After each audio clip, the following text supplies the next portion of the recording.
बहुत ऊंचाई तक ले जाते हैं, बहुत ऊंचाई। पक्षी को पंख, पंख से वो जितना जितना ऊपर उड़ सकता है वो उड़ लेता है। पक्षी का पंख उसको बहुत ऊंचाइयों तक लेकर जाता है। और यदि अच्छे सच्चे संत का यदि सानिध्य मिल जाए, पहली बात तो संत के पास टिकना बड़ा मुश्किल है अगर सच्चा संत है। जितना वो भजन करता है उतना ही डांटता है, कभी कभी गुस्से में आकर गालियां भी खूब दे देता है। अगर सच्चा है तो उसके पास टिकना मुश्किल। भजन भी खूब करेगा, अपना काम भी खुद करेगा, और अगर तुमने जरा सा भी गड़बड़ करा तो इतनी गालियां सुना देगा, इतना अपशब्द कह देगा, इतने ताने दे देगा, इतना इतना बोल देगा कि आपका दिल फट जाएगा कि आज के बाद तो मैं गुरुजी तुम्हारे पास आऊंगा ही नहीं, क्योंकि गुरुजी ये चाहते हैं कि तुम मेरे पास मत आओ।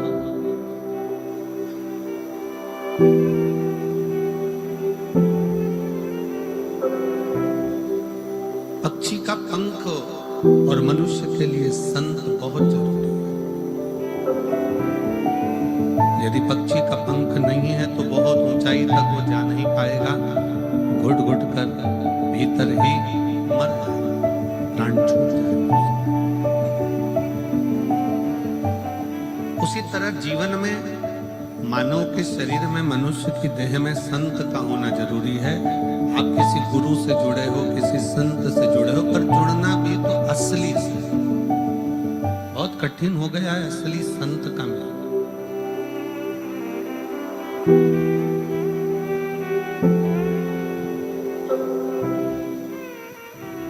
अभी हम सतुआ बाबा जी की कुटिया में, सतुआ बाबा जी के शिविर में कथा कर रहे थे गोविंद जी। तो वहाँ एक छत्तीसगढ़ के गोयल परिवार मिलने के लिए आए, और गोयल परिवार मिलने के लिए आए, और वो आते से बोले, गुरुजी हमारे हाथ में एक बड़ी सी सोने की अंगूठी थी, उसमें रतन जड़े हुए थे, और एक कोई साधु का वेश रख कर आया और उसने हमारी हाथ में से अंगूठी निकाली और मुंह में रख के और चला गया। हमने उससे कहा तो हमारी अंगूठी दो, नहीं दी। क्या ऐसे भी लोग होते हैं? हमने गोयल जी से कहा, गोयल जी असली संत की दृष्टि तुम्हारे गोल्ड पर नहीं होती, असली संत की दृष्टि तुम्हारे धन पर नहीं होती, असली संत की दृष्टि तुम्हारी प्रॉपर्टी पर नहीं होती, असली संत की दृष्टि तुम्हारे दिल में बैठे हुए राम कृष्ण और शिव पर होती है कि तुम्हारा भजन करे।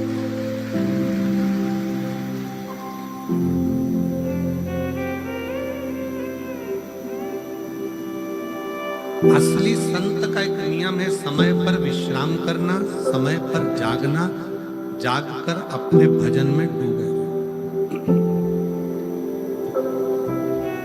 ये दुनिया के प्रपंच में संत कभी नहीं पड़ता। थोड़ी देर यहाँ बैठे, थोड़ी देर वहां बैठे, थोड़ी देर भाग गए, थोड़ी देर उधर आ गए, थोड़ी देर उधर चले।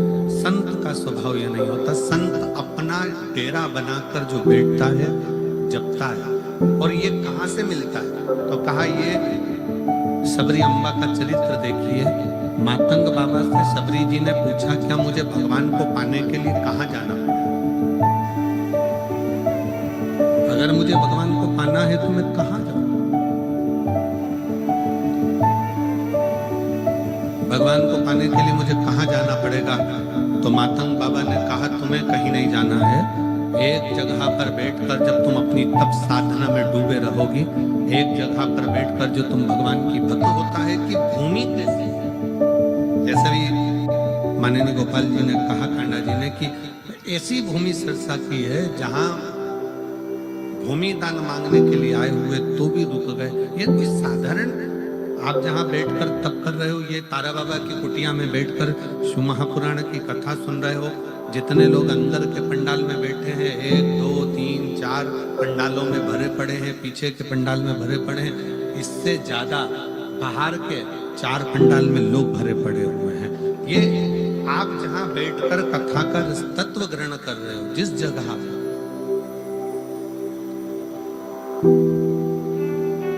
दिल से सुनो,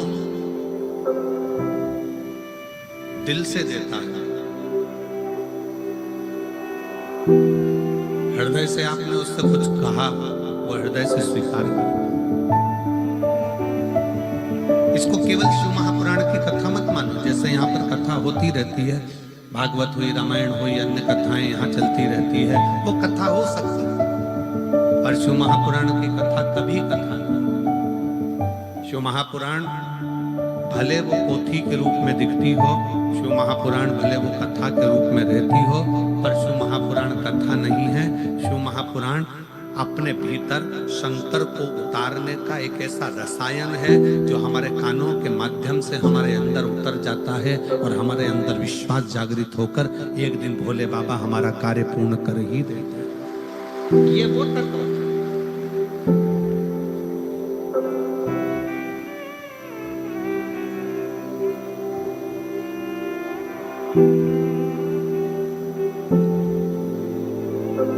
इसीलिए वो कहते पी लेना हरि नाम का प्याला, सारे रोग मिट जाएंगे।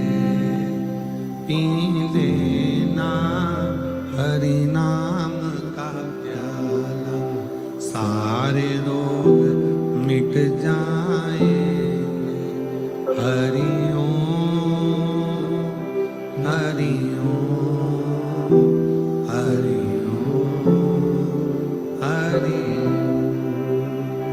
हरि ओम, हरि ओम, हरि ओम, हरि।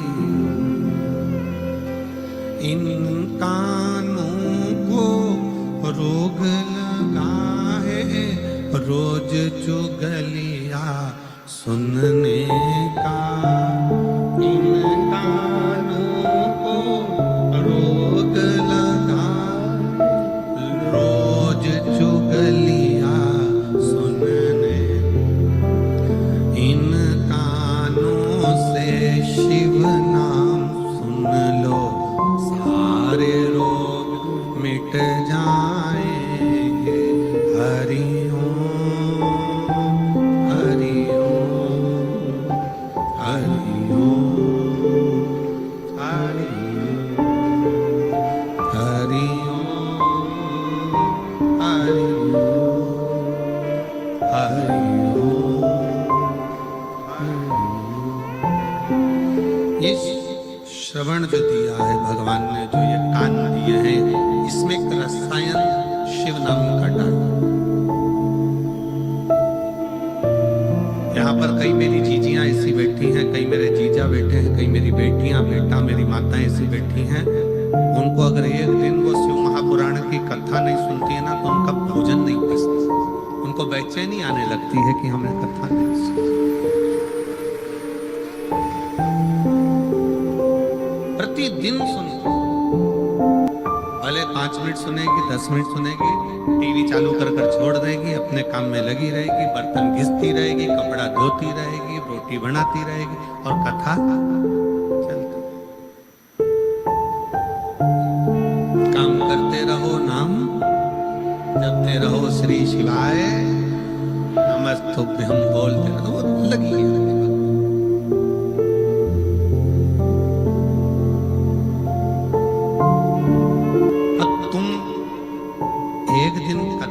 बिना नहीं रह पाते, बीच में कथा में 1-2 दिन का गैप हो जाता है तो तुम्हारा दिल नहीं लगता।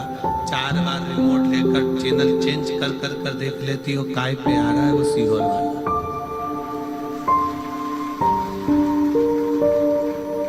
और फिर वो जीजी चिल्लाई थी ना, आवाज बढ़ा दे रे, बस वैसे। अरे वो सीहोर वाले जगा दे रे। अब बड़ा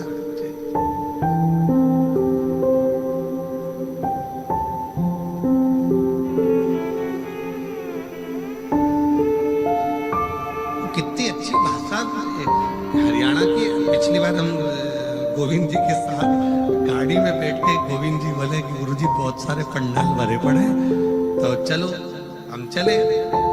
अब हम चले तो रास्ते में हमारी जीजियों ने और जीजाओं ने घेर लिया।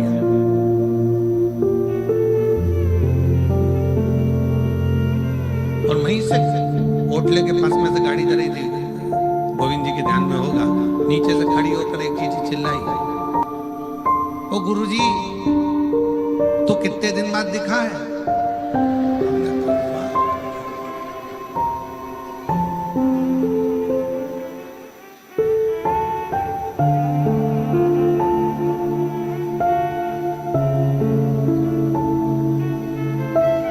आप इसे भी आप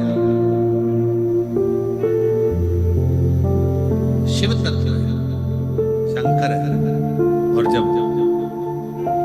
एक स्थान पर बैठकर आप पुकारो तो मेरे शंकर भगवान ने कभी तुम्हारा चेहरा नहीं देखा, मेरे शंकर भगवान ने तुम्हारे हाथ पांव नहीं देखे, मेरे शंकर भगवान ने तुम्हारा पूरा श्री विग्रह शरीर नहीं देखा, मेरे शंकर भगवान ने तो केवल तुम्हारा दिल देखा। मेरे शिव जी ने केवल तुम्हारा मन देखा,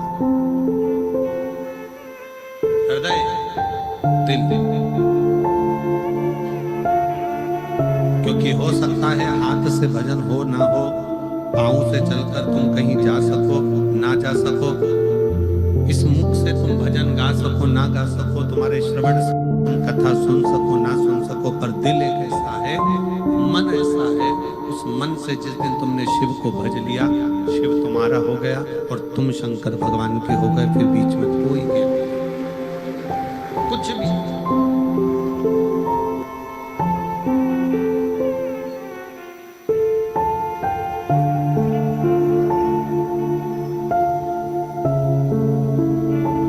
पक्षी के लिए पंख, मनुष्य के लिए सन, दोनों। बहुत उपाय, ऊपर की ओर उड़ना है ना तुमको, बहुत ऊंचाई की ओर जाना है, किसी असली संत के पास।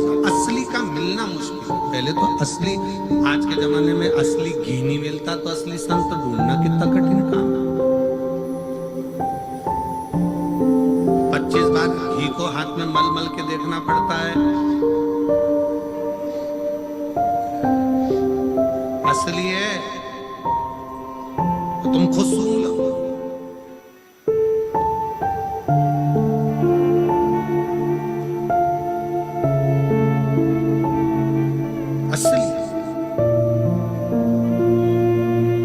बहुत कठिन है कि असली घी मिल जाए। नकली के युग में हम पहले भी कथा कहे, एक पढ़ा लिखा लड़का, उसको नौकरी नहीं मिल रही थी, उसने खूब अच्छी पढ़ाई कर ली, गांव में सर्कस आ गया, सर्कस वाले से कहा कि मुझे नौकरी दे दो। सर्कस वाले ने कहा 12,000 रुपये महीना मिलेगा, नौकरी कर लो, पर तुम्हें अंदर के कपड़े पहनना है, पिंजरे में जाना है, शेर के मुंह में हाथ देना है। उसने मन में सोचा 15,000 रुपए में शेर के मुंह में हाथ दूंगा, मरी जाऊंगा। 15,000 का मतलब क्या? बस नौकरी तो यही है। उसने फिर भी सोचा, घर के लोग कहते हैं निकम्मा बैठा है तो नौकरी कर ले।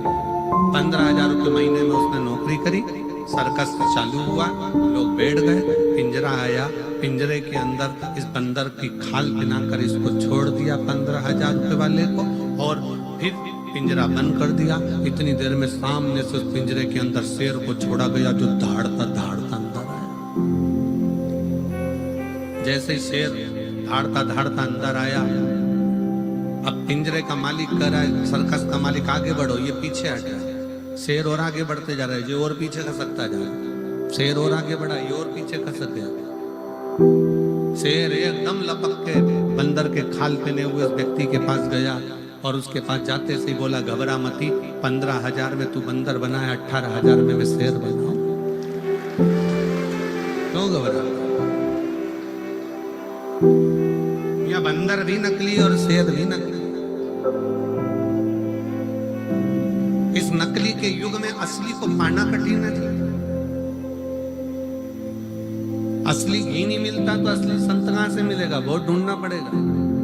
और जब असली संत हमारे पास में रहता है तो हम उसको पहचान नहीं पाते। अरे इतना गाली देगा, इतना अपशब्द कहता, ऐसा बोलता, वैसा बोलता, कैसा रहता है, इसके पास तो कुछ भी नहीं है, झोपड़े में रहता। आज के जमाने में लोग असली संत उसी को समझते हैं जिसके पास में VIP सोफा लगा हो, बहुत सुंदर ठाट हो, कालीन बिछा हो, खूब रात से ठाट हो, खूब लैपटॉप पर काम चल रहा हो, 4-6-8 कर्मचारी पीछे से पंखा झेल रहे हो, थोड़े बहुत चबड़ हिला रहे हो, थोड़े बहुत डंडा फंडा पकड़ कर चल रहे हो, 1-2 छतर पत्थर पकड़ के चल रहे हो। आज के जमाने में लोग समझते हैं असली बस यही है। पर देखा जाए तो असली तो किसी कंदरा में बैठकर राम नाम, कृष्ण नाम, शिव नाम जप रहा होता है, जिसके जीवन में छल कपट नहीं होता। एकांत। ये तारा बाबा जी की जो कुटिया है ना, हमें तो यहाँ पर जो मकान बने दिख रहे हैं, हमारा विचार करता है, हमारा मन कहता है कि यहाँ पहले मकान नहीं था। हमारा मन जो कहता है कि पहले यहाँ हो सकता है कि गांव का बाहर का स्थान होगा, जंगल होगा, खेत खलियान होंगे, खाली स्थान होगा। क्यों गोपाल जी, गोविंद जी, ठीक है, एकांत स्थान, क्योंकि वो दिखावे से दूर है। उसकी अपनी छोटी सी झोपड़ी, एक मकान छोटा सा, जिसमें बैठकर आराम से जो आगे या कुछ खाकर चले जाओ, पानी पी लो, राम नाम, कृष्ण नाम, शिव नाम जपते रहो और अपना भजन।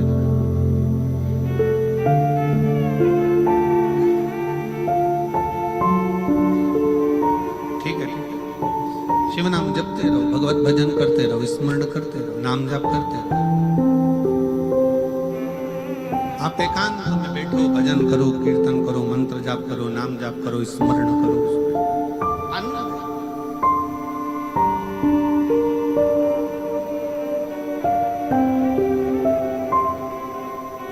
आज के जमाने में हमने उसी को मान लिया कि जो बहुत ज्यादा दिखावा करे, बहुत सारा छल करे, बहुत सारा दिखावे में डूबा रहे, हम सोचते हैं ये ओरिजिनल है, ये असली है।